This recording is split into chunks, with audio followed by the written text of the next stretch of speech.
इस कथा को सुनना। कहते हैं श्राद्ध पक्ष में ये कथा अगर सुन ली जाती है तो ब्राह्मण घर से अगर भूखा गया हो या दूसरी जगह से भोजन कर दूसरे घर में भोजन करने आए हो और हमारे पितर तृप्त नहीं होते हो, तो रहू और रहनी की कथा हमारे पितरों को जब सुनाई जाती है तो हमारे पितर संतुष्ट होकर आशीर्वाद प्रदान करते हैं। ये वो रहनी और रहू की कथा। बहन का नाम है रहनी और भाई का नाम है रहू। बड़ी सुंदर कथा। भाई बहन की शादी हो गई, किसी कारणवश रहनी का पति चले गए, समाप्त हो गए, पर रहनी शिव भक्ति से दूर नहीं है। रहनी शंकर जी की आराधना में डूबी रहती, रहनी शिव भक्ति में लगी रहती। संपूर्ण आस्था चैनल के श्रोता, फेसबुक यूट्यूब के श्रोता और इस अशोक नगर के सभी श्रोता दिल से सुनिएगा। इस कथा को श्राद्ध पक्ष में अवश्य सुनना चाहिए। रहनी जिसका पति नहीं, घर में 2 बच्चे हैं, छोटे हैं बहुत, और ये रहनी और रहू ये दोनों बहन भाई हैं। रहनी के माता पिता भी नहीं है, सास ससुर भी नहीं है, पति भी नहीं है, केवल घर में 2 बच्चे हैं। लकड़ी संविदा तोड़ कर लाती है और उसको बेचकर देकर थोड़ा सा चना इकट्ठा कर अपने बच्चों का पेट भर देती। भाई रहू जिसकी धर्म पत्नी थोड़ी प्रीत था, ससुराल में कम थी। एक बात का थोड़ा स्मरण रहे अपने जीवन में। मेरा बेटियों से, माताओं से एक निवेदन पहले भी रहा है, आज फिर करते हैं कि जब आपका मंगल विवाह हो जाए, शादी हो जाए, विवाह के बाद में प्रयास करना कि इस शरीर को, इस मन को, चित्त को मायके से ज्यादा ससुराल में लगाने का प्रयास करना, तो कोई घर नहीं टूटे। रहनी अपने मायके से ज्यादा प्रीतता नहीं रखती। भाई रहू का बड़ा प्रेम था भाभी घर में। अब श्राद्ध पक्ष का समय आया, रहू ने अपनी पत्नी से कहा कि पिताजी को गए हुए समय हो गया, माता को गए समय हो गया, दादा दादी को गए समय हो गया, मैं गया का पिंड करने के लिए प्रयागराज, काशी गया, यहाँ पिंड देकर मैं पुनः वापस आऊंगा और शिव जी की आराधना कर अपन भजन करेंगे, कीर्तन करेंगे, स्मरण करेंगे। तुम एक काम करना, अपनी धर्म पत्नी से रहू कहता है कि किसी ब्राह्मण को बुलाकर मैं जहां जहां पिंड दान करने के लिए जाऊं, आप दादा दादी के श्राद्ध में, माता पिता के श्राद्ध में किसी ब्राह्मण को बुलाकर भोजन करा, किसी ब्राह्मण को बुलाइएगा, भोजन कराइएगा। जब ये सुना तो धर्म पत्नी ने कहा, सुनो स्वामी, ब्राह्मण को भोजन करने बुलाऊं और ब्राह्मण अपने घर में ना आए, उसका एक कारण था। जिस ब्राह्मणों के घर के पास रहू रहता था, रहू की धर्म पत्नी इतनी ज्यादा लड़ोकी थी, इतनी लड़ती थी कि जितने ब्राह्मण आसपास में रहते थे उनकी सबकी पत्नी से रहू की पत्नी का झगड़ा हो चुका। तो ब्राह्मण भोजन करने इसके घर में नहीं आए। रहू की पत्नी ने कहा मैं ब्राह्मणों को बुलाऊं और वो नहीं आए तो रहू ने जाते जाते कह दिया, काम करो, मेरी बहन और मेरे भांजा भांजी को भोजन करने के लिए बोला। सनातन धर्म के अंतर्गत एक भांजे को या एक भांजी को भोजन कराना मतलब 100 ब्राह्मण को भोजन कराने के बराबर है। सनातन धर्म की रीति है ये महाराज। एक भांजे को या एक भांजी को भोजन कराना 100 ब्राह्मण को भोजन कराने के बराबर है। तो तुम एक काम करो, मेरी बहन रहनी को बुलाओ और अपने भांजा भांजी को बुलाओ, क्योंकि भांजा भांजी छोटे हैं, अकेले आ नहीं सकते, उनको बुलाकर भोजन कराओ। अब पति ने कहा कि तुम उनको भोजन करा देना, और पति चले गया। धर्म पत्नी इतनी विचित्र थी कि उसने अपनी ननंद को बुलाया तो सरी, पर भांजा भांजी को मना करवा दिया कि उनको लेकर मत आना, और भोजन करने के लिए ननंद को नहीं बुलाया, भोजन का काम करने के लिए ननंद को बुलाया, और निमंत्रण मायके वालों को दे दिया कि श्राद्ध में मेरे दादाजी का श्राद्ध है, माता पिता का श्राद्ध है, आप सब आओ। मायके वाले श्राद्ध का भोजन करने आ गए। ननंद को निमंत्रण देकर बुलाया, जी आपकी माताजी और पिताजी का श्राद्ध है, अगर आप नहीं आओगी तो श्राद्ध में अच्छा नहीं लगेगा।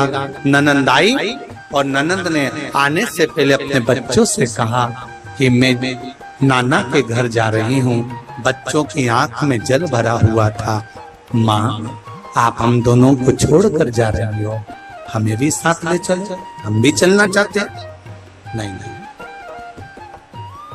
तुम्हारे मामी जी ने केवल मेरा निमंत्रण करा है, मैं जाऊंगी, तुम रुको।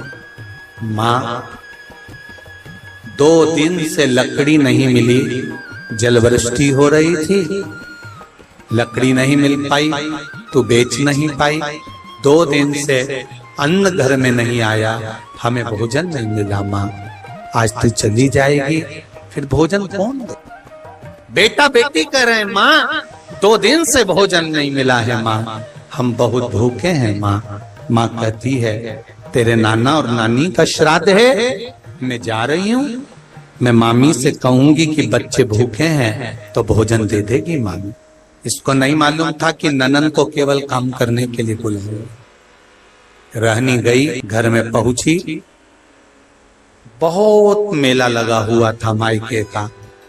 खुश हो गई रहनी, आज मेरे माता पिता का श्राद्ध हो रहा है और इतने मेहमान आए।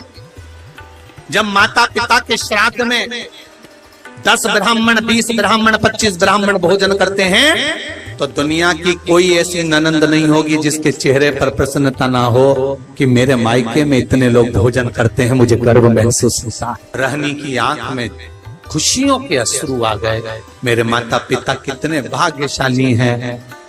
जो जैसा होता है उसके मरने के बाद भोजन भी वैसा ही होता है। जो मरा उसके हृदय में खुशियां रहती है ना कि इसको भी भोजन कराओ, इसको भी भोजन कराओ, इसको भी भोजन कराओ, इसको भी भोजन कराओ। ये जो मिला है ये आपका नहीं है, ये आपके पूर्वजों का है।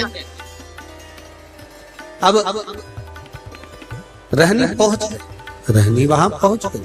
क्या जाकर देखा रहनी ने कि चारों तरफ वहां सुख ही सुख,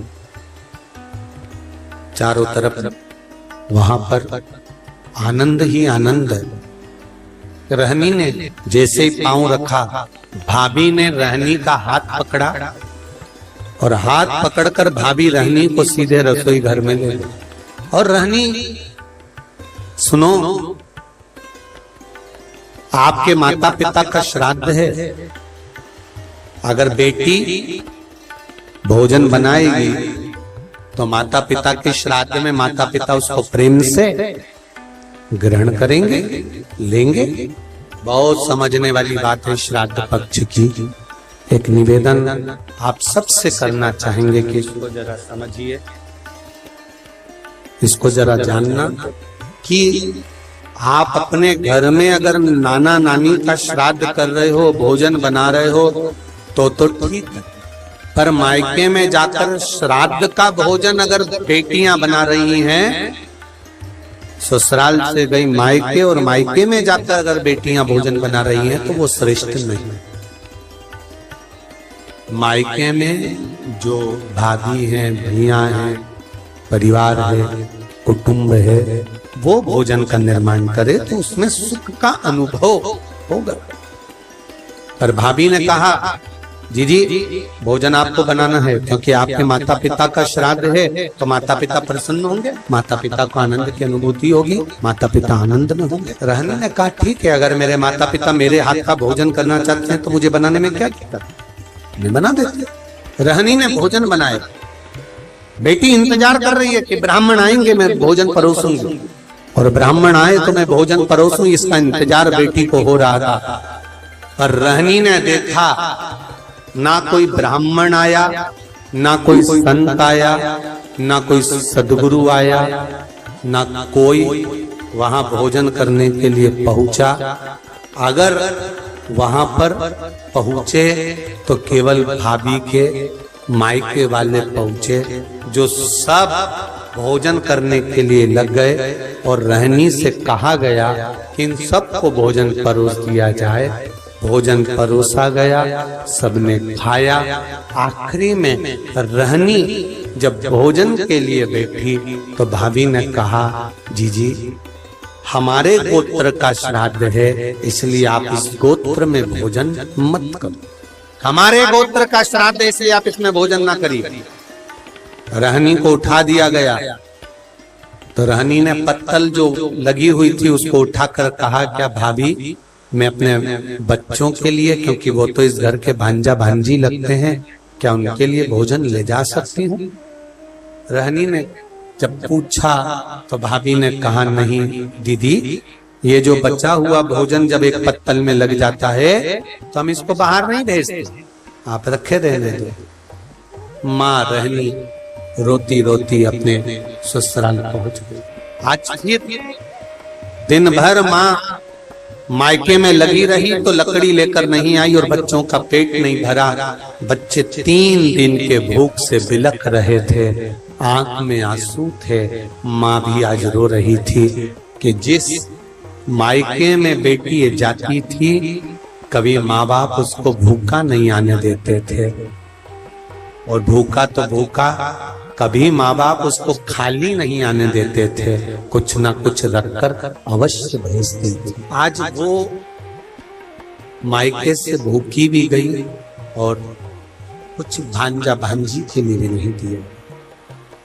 रहनी ने विचार करा कि मेरे परिवार में मेरे बच्चे भूखे हैं, क्या करूं? रो रही है, आंख से आंसू निकल रहा है, बच्चे माँ की गोद में आकर बैठ गए। माँ कुछ खाने का दे दे। माँ ने कहा एक काम करती हूँ, मैं पड़ोसी के यहाँ जाती हूँ। और रहनी पड़ोसी के यहाँ गई। पड़ोसी के यहाँ जाकर हाथ जोड़कर कहा, मेरे बच्चे भूखे, क्या थोड़ा सा भोजन मिल सकता? पड़ोसी ने कहा कि भोजन तो था, पर अब भी हमने गाय माता को दे दिया, अब भोजन बचा। रहनी रो रही, रहनी की आंख में जल और रहनी रोती रोती आंखों में जल भरी हुई घर पहुंच गई। बच्चे बिलख पड़े, माँ भूख लगी। बच्चे बिलख रहे थे। भाई रहू गया जी में जो पिंडदान कर रहा था, जैसे ही पिंड बनाए, पिंड सारे के सारे जितने थे वो काले पड़ गए। उसमें काली तिल भी नहीं डाली तो भी काले पड़ गए। पिंड दान करा। पंडित जी से पूछा, ब्राह्मण देवता मैंने पिंड दान करा, पर ये पिंड जो बनाए गए हैं ये सारे के सारे काले पड़ गए हैं, इन पिंड का काला पड़ना क्या कारण? ये पिंड काले क्यों पड़ गए? क्या कारण है कि पिंड काले हो गए? ब्राह्मण देवता ने कहा कि जब घर में सब ब्राह्मण भोजन कर रहे हो, सब परिवार के लोग भोजन कर रहे हो, और घर के भांजा भांजी के नैनों में भूख के कारण जल होता है, तब ये पिंड काले पड़ जाते हैं। हमको लगता है आपके भांजा भांजी भूख से बिलख रहे हैं। रहू ने कहा ऐसा हो ही नहीं सकता। रहू बोले ये नहीं हो सकता, मैं अपनी धर्म पत्नी को कहकर आया हूं कि अगर ब्राह्मण भोजन करने ना आए तो मेरी बहन को भोजन करने बुलाना, भांजा भांजी को भोजन करने बुलाना। तो ये हो नहीं सकता कि भांजा भांजी भूखे हों। आप पता करना, पिंड काला जभी पड़ता है जब भांजा भांजी भोजन नहीं करे हों और भूखे बैठे। महाराज, शिव महापुराण की कथा यहाँ तक कहती है, अगर आपके घर में ब्राह्मण भोजन करने आए हैं और अगर घर में बहन बेटियां हैं, भांजा भांजी हैं, तो इंतजार मत करना कि ब्राह्मण उठेंगे इसके बाद हम भांजा भांजी को भोजन देंगे। आप तो ब्राह्मण के साथ भांजा भांजी को भी भोजन करने बिठा सकते हो या पहले भी जिमा सकते हो, उसमें कोई दोष, उसमें कोई दोष नहीं। भांजा भांजी अगर भोजन करे तो उसमें दोष नहीं। आप जिमाओ। रहनी के बच्चे भूखे बिलख रहे, रहू को रहा नहीं गया, गया जी का पिंड कर कर रहू सीधे घर पहुंचा। घर में जाकर पत्नी से पूछा, क्यों मेरी बहन आई थी? हाँ, ना मानो तो पूछ लो सभी से, बहन आई थी कि नहीं आई थी? सबने कह दिया आई थी, रहनी आई थी। हाँ, तो इसको लगा कि रहनी आई थी तो बच्चे भी आए होंगे, इसने नहीं पूछा। घर गया बहन को, दीदी, ओ दीदी। हाँ भैया, वीरा क्या हो गया? दीदी, जिस दिन मैं पिंडदान करने के लिए गया था, जिस दिन मैंने पिंड दिया, उस दिन तेरे बच्चे क्या भूखे थे बहन? क्या तेरे बच्चे भूखे थे? रहनी भाई के गले लगकर रो पड़ी, भैया केवल बच्चे ही नहीं, तेरी बहन भी तेरे दरवाजे से भूखी आई, आंखों में जल। तो चिंता मत कर बहन, मेरे माता पिता और इन भांजा भांजी के नाना नानी का श्राद्ध अब इस घर में करना। मैं विश्वास से कहता हूं बहन कि पितृदेव कृपा जरूर करेगा। कर भैया, भोजन होता तो मैं अपने बच्चों को ना करा देती, तो क्यों चिंता करता? कल मैं भोजन भेजूंगा, कुछ श्राद्ध की तैयारी कर। तैयारी श्राद्ध की। भाई ने बैलगाड़ी में सामान भरवाया, भेजने लगे। जैसे बैलगाड़ी में सामान भरकर भेजा, पत्नी ने पूछ लिया, इतना सारा आटा चावल शक्कर घी कहाँ जा रहा है? पति ने कह दिया, सारा की सारा मायके वालों को थोड़ा सा घाटा लग गया तुम्हारे, तो उनके यहाँ भेजा जा रहा है। अब मायके वालों का कहकर वो सामान सारा की सारा भेज दिया बहन के घर में। बहन के घर में सामग्री तो पहुंच गई, पिंड की श्राद्ध की तैयारी हो गई।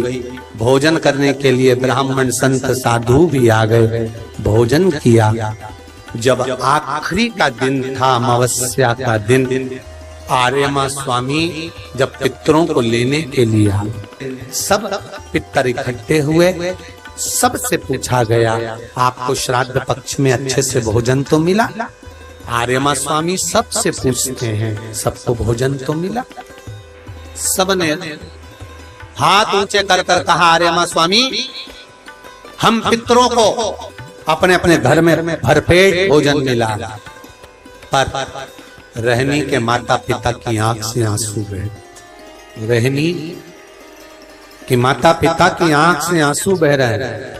रहनी के माता पिता रो रहे थे तो पूछा, पितरों के स्वामी आर्यमा ने, क्या बात है, आप रो रहे हो? आपकी आंख में से आंसू गिर रहे हैं? क्या हुआ, क्यों रो रहे हो? रोने का कारण क्या है? कहा, मेरे बेटे के घर गई थी भोजन करने के लिए, पर वहां तो मायके वाले जिम रहे थे तो भोजन नहीं मिला। पंचमी का श्राद्ध था हमारा, हम गए थे, भोजन नहीं मिला। तो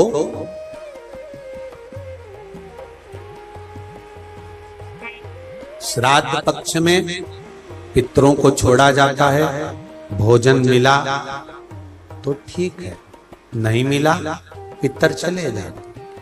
चंद्रलोक से पितृलोक के बीच में एक पितृलोक का सीढ़ी पड़ती है, जीना, सड़ा सीढ़ी, जिसपे पितर चढ़ के पितृलोक जाता। उस सीढ़ी पर कौन रुकता है? उस सीढ़ी पर पितृलोक में जाते समय कौन रुकता है? तर्पण शिव महापुराण की कथा कर रही है कि पंचमी का श्राद्ध था, पितर आए पर आपके यहाँ पर उनको भोजन नहीं मिला, वो पंचमी के दिन का श्राद्ध नहीं जीम पाए, चले गए। पितृलोक की सीढ़ी पर जाकर बैठ जाते हैं। अंदर जो पितर जाते हैं, वो पितर जब अंदर जाते हैं, जाने के बाद बात करते करते जाते हैं कि हमारे बेटे ने हमको खीर खिलाई, हमको पूड़ी खिलाई, और उनके मुख से जो राल टपकती है, तो जो पितर भूखे रह जाते हैं वो पूरा साल उनकी राल को चाटते हैं और बद्दुआ देते हैं कि हमारे बेटे 5 5 4 4 3 3 2 2 इतने बेटे और हमको भूखा छोड़ दिया। तो वो बद्दुआ देते हैं, जिसके कारण बस पितृदोष होता है। और फिर ब्राह्मण देवता कहते हैं कि ये पितृदोष हो गया। पितृदोष क्यों हुआ? क्योंकि वो भूखे रहे। तुम रो रहे हो? हाँ, मेरे बेटों ने भोजन नहीं कराया मुझको। मेरा बेटा चले गया था पिंड करने के लिए, बहू को कह गया था कि भोजन करा देना, पर भोजन नहीं मिला मुझको। फिर हमारी तिथि निकल गई। मेरा बेटा आया, बहन के घर, बेटी के घर में उसने भोजन बनवाया तो हमारे निमित्तार्थ भोजन कराया। तो रो क्यों रहे हो? तुम्हें अमावस्या के दिन भोजन तो मिला ना, तुम्हें रोने का जरूरत क्या है? क्यों रो रहे हो? पितर कह रहे हैं, रो इसलिए रहे हैं कि बेटी के घर का खाया है। अगर शास्त्र कहता है कि बेटी के यहाँ का खा लो तो वैकुंठ निवास नहीं मिलता, तो हमें क्या निवास मिलेगा? शिव महापुराण की एक बात अच्छे से सुन लेना।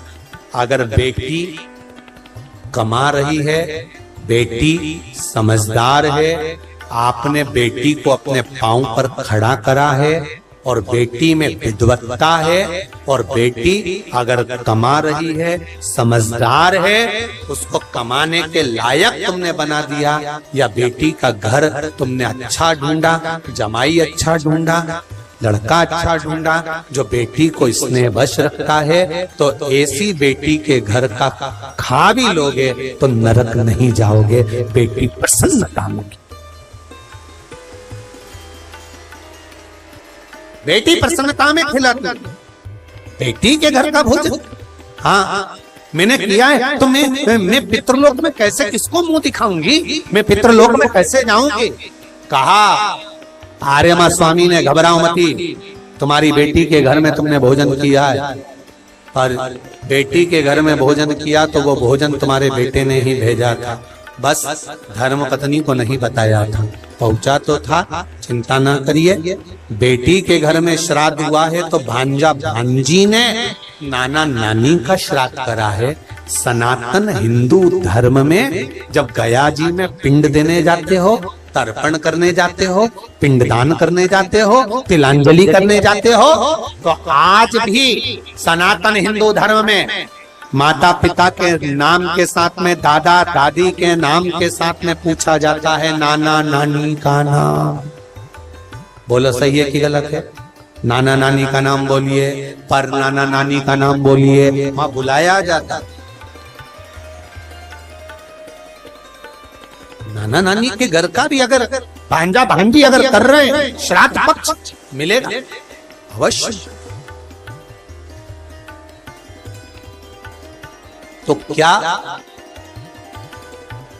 हमें भोजन मिला है? हाँ, हम आशीर्वाद दे दें।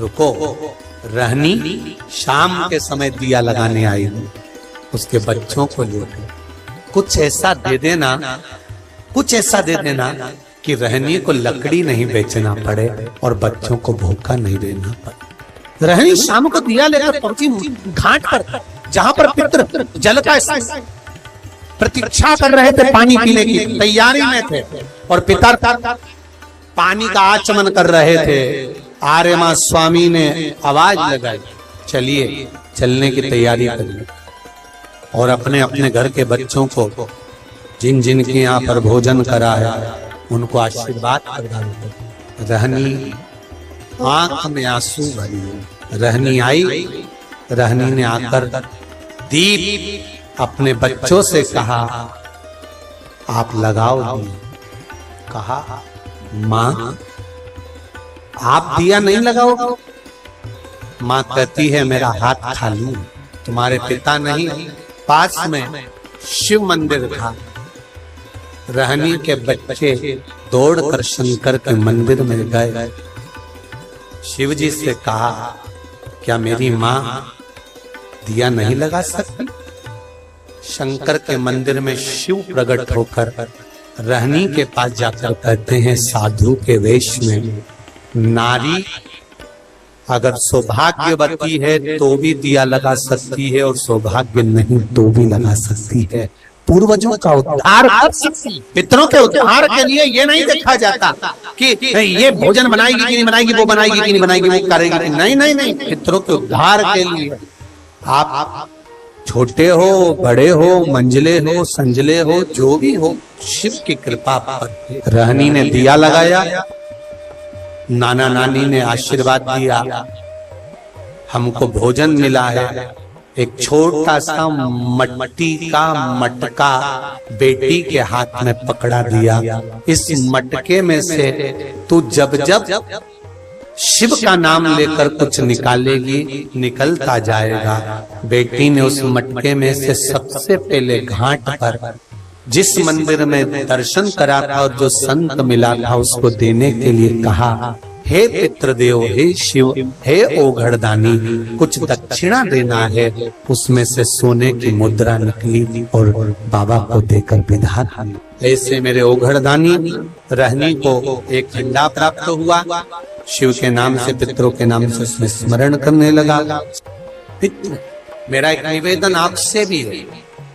ठेला चलाने वाला, ऑटो चलाने वाला, गाड़ी चलाने वाला, कबाड़ा बेचने वाला, भिक्षा मांगने वाला, एक गरीब से गरीब व्यक्ति एक घी का दिया अगर अमावस्या के दिन शाम के समय नदी, तालाब या बावड़ी के स्थान पर, घाट पर लगा दे, श्राद्ध पक्ष में, अगली जब श्राद्ध आए तो बताना जरूर पत्र लिखकर कि पितरों ने भंडार भरा कि नहीं भरा, दिया कि नहीं दिया, देते हैं कि नहीं देते, ये जरूर बता। अगली बार जहाँ कथा रहे तो आ जाना आप बताने के लिए अशोकनगर वालों की। हमने, और जितने सुन रहे हैं भारत की भूमि पर, जितने देश विदेश में बैठकर कथा सुन रहे हैं, सब स्मरण करो और सबको सूचना दो कि श्राद्ध पक्ष की अमावस्या को शाम के समय पर दिया लगाने का फल क्या होता है। इस क्लिप को काट कर जनमानस तक भेजिए कि उसका लाभ क्या है, उसका फल क्या है।